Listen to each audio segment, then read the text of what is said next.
Okay, we finished up our study on the Christian women of the early church last week. We finished looking at Lois and Eunice and their faith and the faith that they passed on to Timothy as they raised him and taught him the, at that time would have been the Old Testament scriptures, the faith in Jehovah.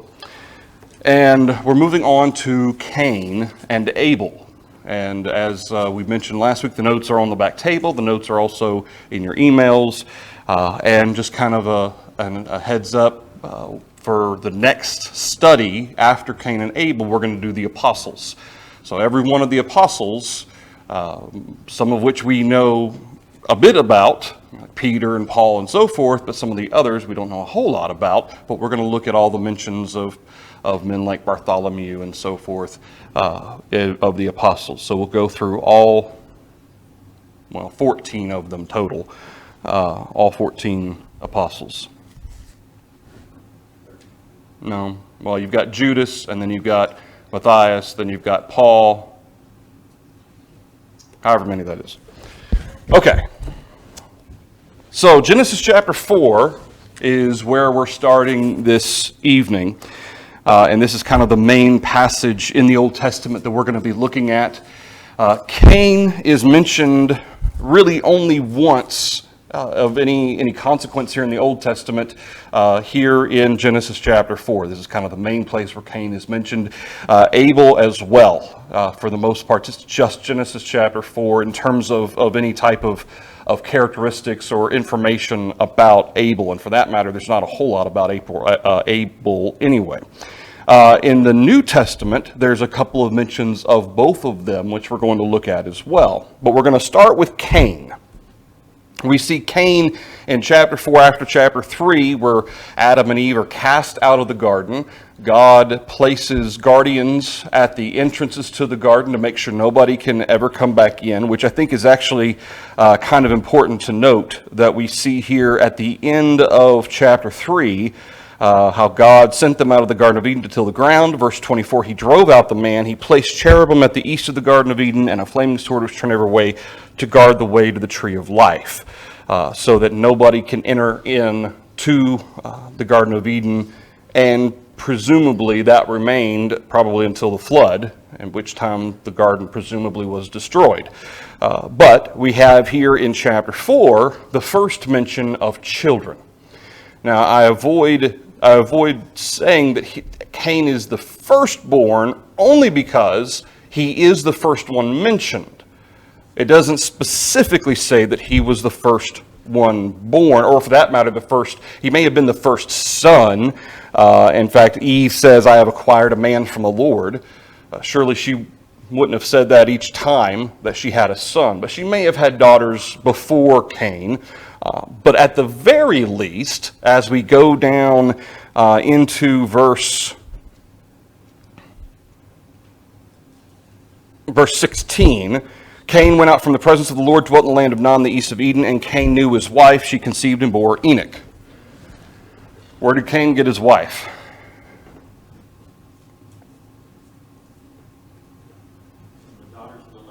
Okay, well, okay. From where? Okay, all right. I think it's probably the easiest way to go about this is to understand this is his sister. Okay, that's probably the easiest way to think of this. It could very well have been at this point, obviously there could have been multiple generations, at which point Cain then took a wife, so it may have been a niece or whatever, but regardless, Cain got his wife from the same family or lineage of Adam and Eve. It's not a difficult thing to assess, especially given the fact that that was not an uncommon practice, especially in the early days before the Mosaic law. You had that kind of interweaving of family taking place on a regular occasion, for the most part, because there was little population to work with anyway. And of course, we could talk about the science aspect of it. I think that Adam and Eve and those going forward, there was a whole lot more robust genetic structure and so forth. So God made it where that there wouldn't be a lot of the defects that would happen now in having children from family and so forth. I don't think would have happened during the time of Adam and Eve. But we see Adam and Eve, how that he knew Adam knew Eve, his wife. She conceived and bore Cain. He says, "I have acquired a man from the Lord." Then she bore again, and this time his brother Abel. Now Abel was a keeper of sheep, but Cain was a tiller of the ground. Now, whether or not, and I personally tend to think that over the course of time, you have, from verse 1 to verse 2, assuming that the full gestation period was 9 months like it is now, you have at least 9 months passing between, at the very least, passing between verse 1 and verse 2. So you've got a lot of time passing, and then going forward, at verse 3, even Moses says, in the process of time. 15 years, 20 years, how old was Cain when he slew Abel? We have no idea, it doesn't say. But there's a whole long process of time that's taking place. There's no reason to think that at the same time Adam and Eve aren't still having children. Okay, maybe not sons. It's because all we ever hear about are Cain, Abel, and Seth. Those are the only 3 sons we ever hear about. But it's very possible, in fact likely, that they were having daughters, however. And so so certainly there was a lot of stuff taking place in the background of the accounts that are being given to us. Cain, I kind of mentioned the fact that some of these names are kind of pronounced differently than we say them, or that they're kind of written in the English versions of our Bibles. It's Cain is how Cain is properly pronounced in Hebrew, Cain, which I kind of thought was interesting. You can see how it got shortened to Cain, though. We see he's a tiller of the ground here in verse 2. Abel was keeper of sheep. So Cain was a gardener. Of course, remember one of the consequences of Adam and Eve's sin in the garden, they had it so easy for the most part. They just had to go get the fruit, get the food, and they didn't have to work for it. And one of the consequences that God told Adam is that you're going to have to work by the sweat of your brow. You're going to have to till the ground. You're going to have to work in order to bring about food from the earth. And as a result, apparently Cain kind of went along that same route with Adam.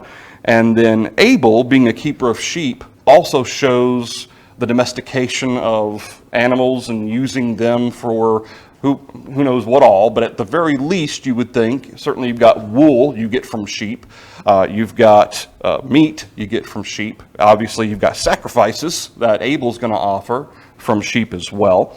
And we see in verse 3, in the process of time it came to pass that Cain brought an offering of the fruit of the ground to the Lord.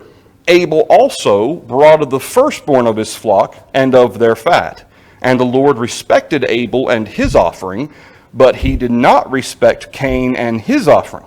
And Cain was very angry, and his countenance fell. We'll talk a little bit about the aspect of why God rejected the sacrifice and stuff here in just a minute. Verse 6. So Cain's very angry, his countenance fell, and countenance, what carries the idea of countenance? His attitude, his facial expression, his demeanor, his bearing. Okay, he was angry and upset, and it was obvious. Of course, God knew his heart anyway, but it wouldn't have mattered if his countenance fell or not. He was still angry. God would have known. But regardless, verse 6, the Lord said to Cain, "Why are you angry?" Now, even though God, he no longer walks in the Garden of Eden, obviously, with Adam and Eve, as he did before Adam and Eve sinned, there is still dialogue that takes place between God and not just apparently Adam, but God and Cain here. And I would suggest that, Cain doesn't react to this as if this is some new experience for him, like this has never happened before. It's possible that God routinely had dialogue with Adam and Eve and Cain, maybe and Abel, and it now had been a fairly regular type of occasion to have this dialogue from heaven with God in whatever way it was that God spoke to him. Well, again, whether it was through a vision or through an angel or just speaking from heaven, however it was that God did it. God spoke to Cain and says, "Why are you angry? Why has your countenance fallen?"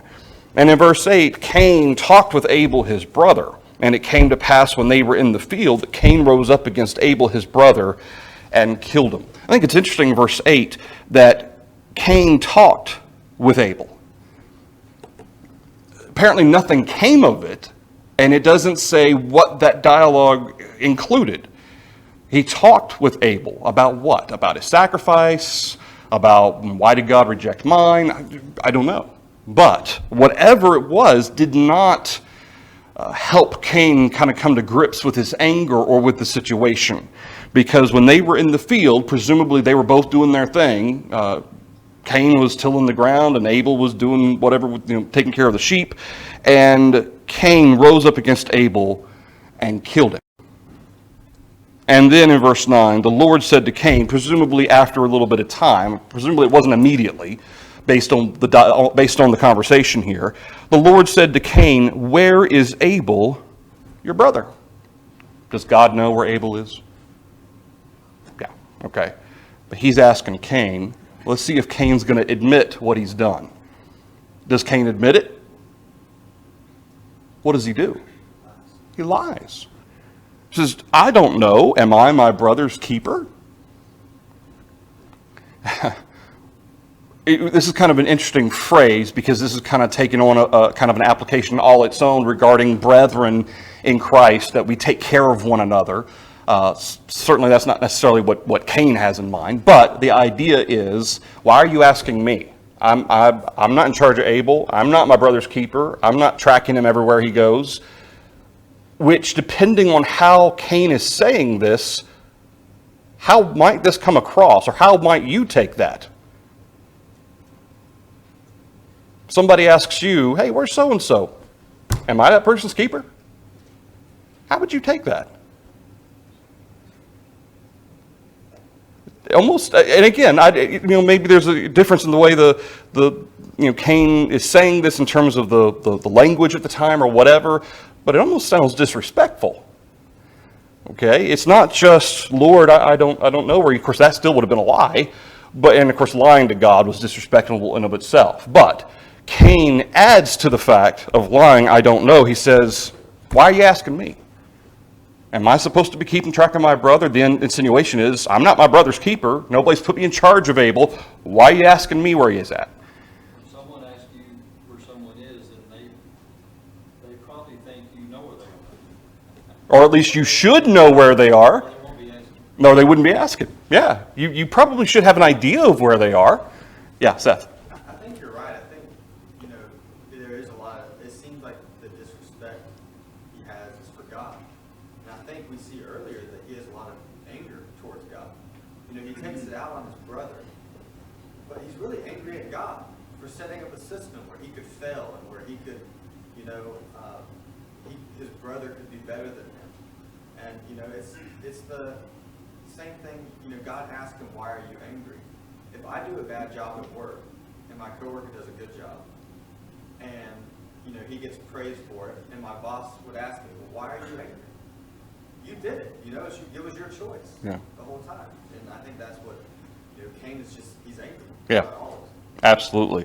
And you're exactly right about the aspect of the sacrifice and so forth, which we'll get to in just a second.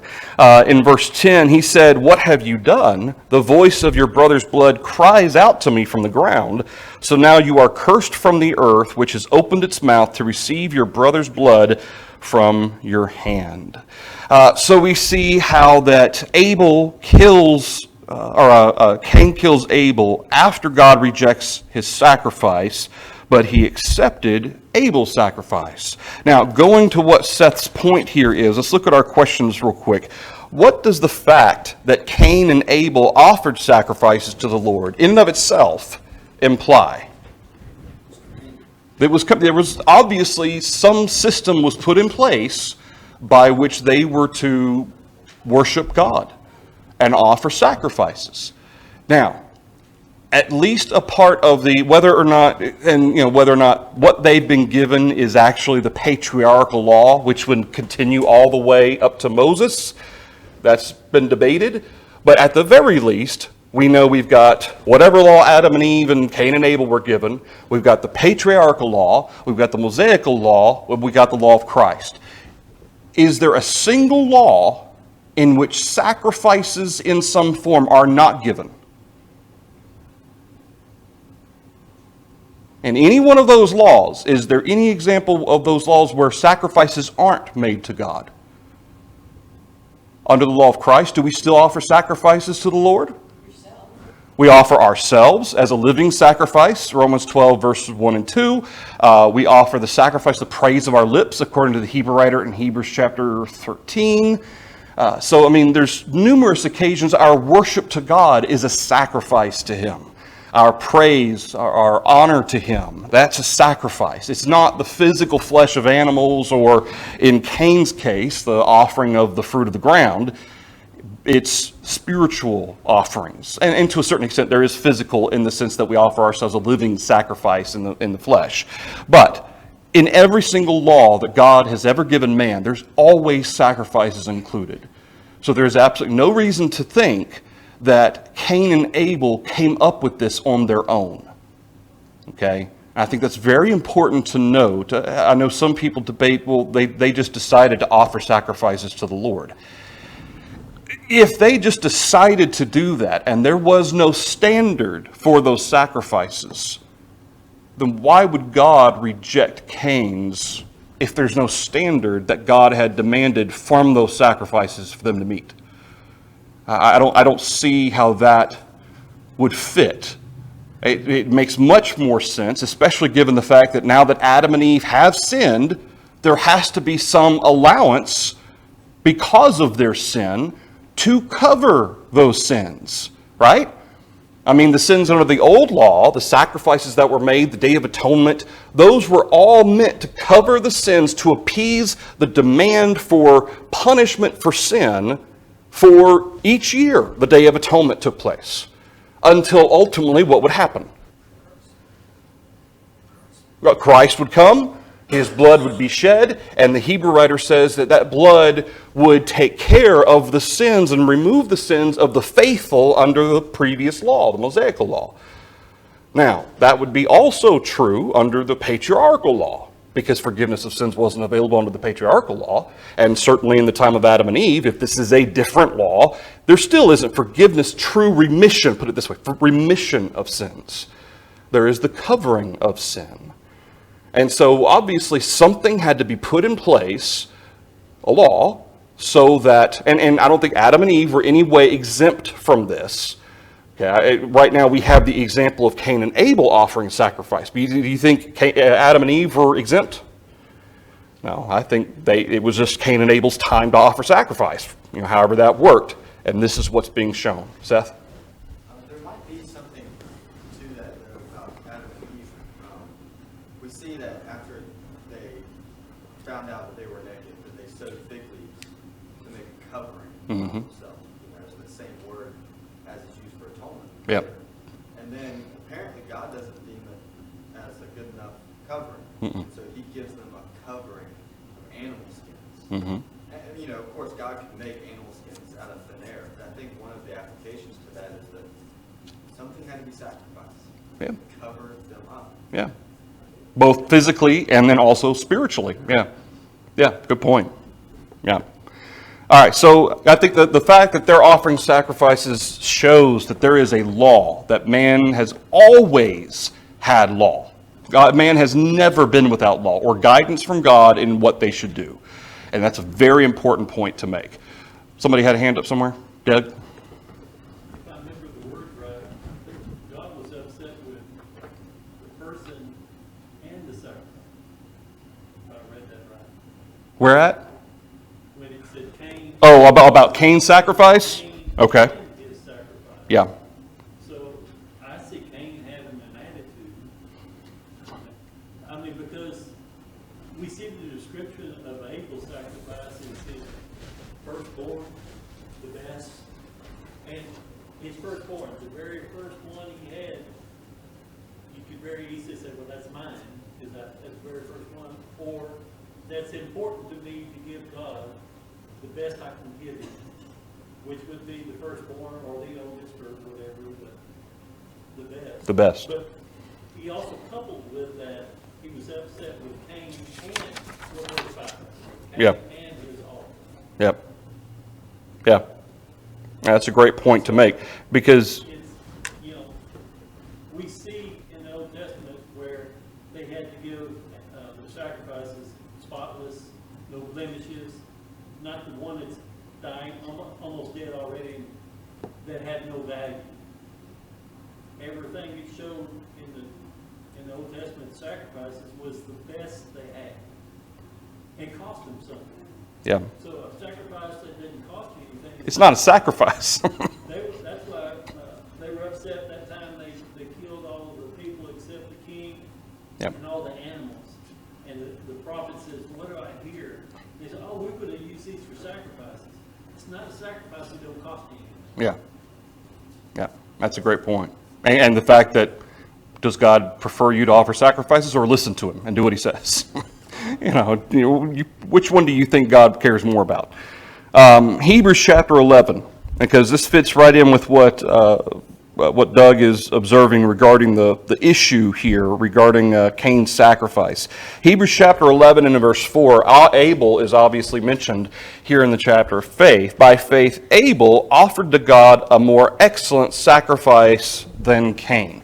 Now, if we're talking about faith that is blind, okay, faith that is uninformed, faith that is ignorant, then that means that Abel just came up with an excellent sacrifice, and Cain in his efforts just happened to not come up with an excellent sacrifice. And yet, in every example of the people of faith mentioned in Hebrews chapter 11, what is happening? Why do we call this the chapter of faith? It's obedience. By faith, Noah listened when God warned him about the flood. By faith, Abraham obeyed. Okay, every example of the people of faith that are mentioned here, it's always about their complete trust and conviction in Jehovah. Therefore, they did what he said to do. Now, is Abel going to be any different to that? I mean, is the character of faith, is it ever without obedience or action? What does James say about that in James chapter 2? Faith without what is dead? Faith without works is dead. Without obedience, without doing what God tells you to do. Jesus says in John 14, if you love me, what are you going to do? You're going to keep my commandments. Okay? Abel's faith was not a blind faith. It wasn't an uninformed or an uneducated faith. Abel's faith, by which he offered a more excellent sacrifice, was informed by what God told them he wanted from them. And through that trust and conviction, Abel did exactly what God told him to do. Nolan? Another good tie-in passage, starting with where we were in Genesis 4. God had respect Abel and his offerings, did not have respect for Cain. The understanding Peter comes to in Acts 10, verse 34 and 35. I perceive God is not a respecter of persons, Yeah. but in every nation, anywhere, he that fears God and works righteousness, as you're talking about, this obedience, Yep. God accepts. God accepts. them. Yeah, that's a great point. And if the guidelines by which God accepts all are being laid out to all people, as was the case in Acts 10 with Cornelius and his house being Gentiles, then it doesn't matter who the individual is. If they do what God tells them to do, will they be accepted? Yeah. And could Cain have been accepted? Sure he could have. In fact, the Hebrew writer says he offered a more excellent sacrifice than Cain, through which Abel obtained a witness that he was righteous. What serves as a witness to Abel's righteousness? God's reaction to his sacrifice. His sacrifice is that witness, and God's reaction to it that shows that he was righteous. Now, here's another interesting connection going on the heels of what Nolan just said. One of our daily devotionals last week had to deal with Abraham being justified by faith, Romans chapter 4, versus Abraham being justified by works, James chapter 2. And the fact that Abraham believed God, and it was accounted unto him for righteousness, is quoted by both writers, Paul and James. Paul says that he was justified by his faith apart from the law. In that time, it was the patriarchal law. In that, did Abraham earn his salvation? Or did he earn righteousness? God, you owe me righteousness? No. He didn't earn it. God didn't owe it to him. Always God's gift. It's God's gift. But that gift comes by way of Abraham being willing to do what? To obey, to follow God. And that's where James comes in, that Abraham was justified not by faith only, but also by works. And thus faith without works is dead. Well, you put that together here in verse 4, the Hebrew writer uses the term righteous. So we've got faith, we've got Abel being accounted as righteous by doing what? Obeying God. Following the commandment, which was, and Genesis bears out, Moses records for us, he offered the firstborn of his flock. Whether it was a single sheep is the singular, right? It's sheep and sheep. It's not sheeps. Sheep. A single sheep, it doesn't sound right. A single sheep or multiple firstborns of sheep, whichever way it was, he offered what God commanded. And of course, even in the Mosaical law, did God require them to offer the best? In fact, in Malachi, what does God say about the priests offering the lame and the blind and the sick? Would you offer these things to your king and governor? Do you think he'd be happy with it? In fact, there's I think I put in our notes here somewhere, Leviticus chapter 3, verse 16 describes the necessity for the firstborn or the best of that which they had to offer unto the Lord.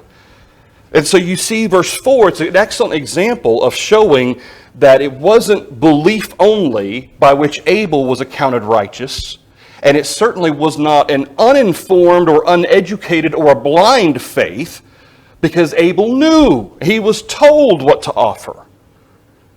God testifying of his, and it's interesting here, gift or gifts, the plural, or it could be plural or singular based on the term here. But it is interesting that, at least in the New King James, it has gifts. That it may not have just have been one sheep. It could have been multiple offerings to God. And through it, through the sacrifice he made unto the Lord, he, being dead, still speaks. And he doesn't, the Hebrew writer just stops there. He goes on to Enoch, verse 5. What does he still say through his sacrifice? What is it that Abel says? Because the Hebrew writer says through it, he being dead still speaks. But then he doesn't say what it is that Abel says. Because it's... God says if you want to be accepted of him. And what is it back in verse 1 of the Hebrew letter? Faith is the substance of things hoped for, the evidence of things not seen. And then in verse 6, but without faith it is impossible to please God. For he who comes to God must believe that he is, and that he's a rewarder of those who diligently seek him. And so that component is what it comprises all of the examples of faith that the Hebrew writer brings out. And Abel is no different. This is in contrast to whom, verse 4? Who's being contrasted? Cain.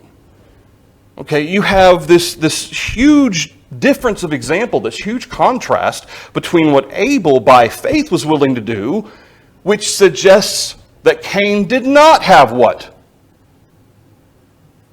He didn't have faith. Now, did that mean that Cain didn't believe that God existed? Because people think faith and belief are the same thing. They're not. Even James says that even who believe and they tremble. The demons, they believe, they know full well the power of Jehovah, and they tremble in fear. Does that make them saved? He came and brought a sacrifice also. So at some point, He knew. And again, the conversation in Genesis 4, I mean, it's possible that was the first time God had ever spoken to Cain, but Cain doesn't necessarily act like this is some weird, crazy new thing that's happening to him. So we have every reason to think and understand that Cain knew God existed, that God at that point had a very perhaps active role in speaking to the few humans that existed at that point. And yet, Cain was not willing to allow that understanding of God's existence to become faith, which means to be persuaded and convicted and thus inspire obedience. Abel did, but Cain didn't. And so that being the case, his sacrifice was more excellent than Cain. And again, we're talking about Cain's character, but there's also the component of sacrifice as well, just as Doug brought out. In 1 John chapter 3, 1 John chapter 3, and starting in verse 10. 1 John chapter 3, starting in verse 10. In this the children of God and the children of the devil are manifest, or are shown.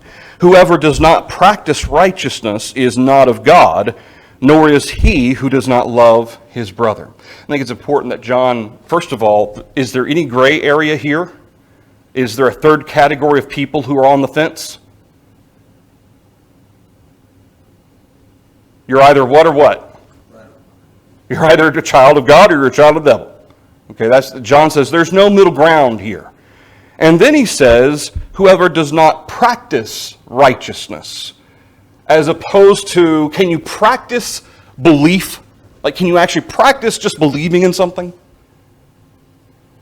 Because practicing suggests what? You're doing something. You're continuing in something. If I say I believe in something, can I practice anything by saying I believe in something? No. Okay. When John says he who does not practice righteousness is not of God, it's the description or the understanding of that faith mingling with obedience, with conviction, that conviction which is faith, that thus leads one to do what God tells them to do. Nor is he who does not love his brother. John brings out the example specifically of loving our brother as a part of practicing righteousness. Verse 11, for this is the message that you heard from the beginning, that we should love one another, not, here's another contrast, just like the Hebrew writer contrasted Abel and Cain's sacrifices. Now we have a contrast between how we're to love each other versus what Cain did. Not as Cain, who was of the wicked one, and murdered his brother. And why did Cain murder him? Because his works, Cain's works, were evil, and his brothers were righteous. So John tells us that, first of all, Cain didn't love his brother. I mean, that's obvious. He killed him. Whether or not, I mean, you could, does God, first of all, does Cain make the argument, God, I just couldn't help it. It was a fit of rage. I couldn't control myself. I had no choice. Does he make any of those excuses? He lies about it, but then ultimately when God points it out, Cain doesn't offer up any type of excuse or anything. He's like, yeah, I did it. But the point of this is that he is of the wicked one, okay, or influenced by the sinful nature of Satan, temptation, and so forth, which God actually addresses back in Genesis 4 in the one verse we didn't read there, which we'll go back to in just a minute. And he murdered his brother, and why? Because his works were evil. That certainly can speak to, first of all, we know that in Hebrews 11 verse 4 that Cain didn't have appropriate faith. He didn't have faith like Abel had, which led Abel to offer an appropriate sacrifice. We also know that his works were evil. Now, whether that's simply just regarding his sacrifice to the Lord, let's be honest though, if this is the type of attitude he has to the sacrifices of the Lord, do you think that was the only area of his life in which he was lacking? I mean, do you think he was faithful in all other areas and seeking to serve God with all his heart, but then when the time for sacrifice came, whatever it was, which we'll talk about in a minute, he just decided to kind of, Okay, this speaks more to his heart and his thought process. It isn't just the sacrifice, because as Doug pointed out, God did not accept Cain and his sacrifice. This isn't just about the sacrifice, it's about Cain's heart and his attitude as well. Thoughts through 1 John 3. Nolan? I just go back in Genesis 4, you brought up the say Cain went and talked to his brother. Well, I would like in my mind to think of, be angry and sin not, or maybe if he had taken some time and simmered down. Cooled off, but you tie in this that he didn't love his brother. It seems he specifically sought out to talk to his brother with intent, knowing what he was going to do. Sounds like it. Sounds like it. Or at the very least, he was already leaning that way, and when talking to him didn't resolve his anger or jealousy, we'll talk more about that, then he reacted to try to resolve that problem. And again, we'll talk about that as well, because there's a lot contained there. But you're absolutely right. Jude and verse 11, there's only one chapter in Jude. Jude verse 11. So Jude is talking about characteristics of these false teachers that he's warning about. Peter does the same thing. Very similar type of warnings about these false teachers. But in verse 10, these speak evil of whatever they do not know. Whatever they know naturally, like brute beasts, in these things they corrupt themselves. Woe to them, verse 11, for they have gone in the way of Cain, have run greedily in the error of Balaam for profit, and perished in the rebellion of Korah. There are three examples that Jude brings out that describes the character of the false teachers about whom he's warning to the saints. And one of them, he says, they have gone the way of Cain. What does that mean? They've gone the way of Cain. I mean, we have more information a little bit about Balaam. They have run greedily in the error of Balaam. What was the error of Balaam?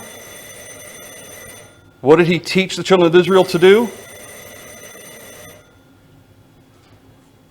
To worship idols, and to, in essence, so that he could be paid by Balak to be able to curse the children of Israel, which God wouldn't let him do. So Balaam kind of found a loophole because he wanted to be paid.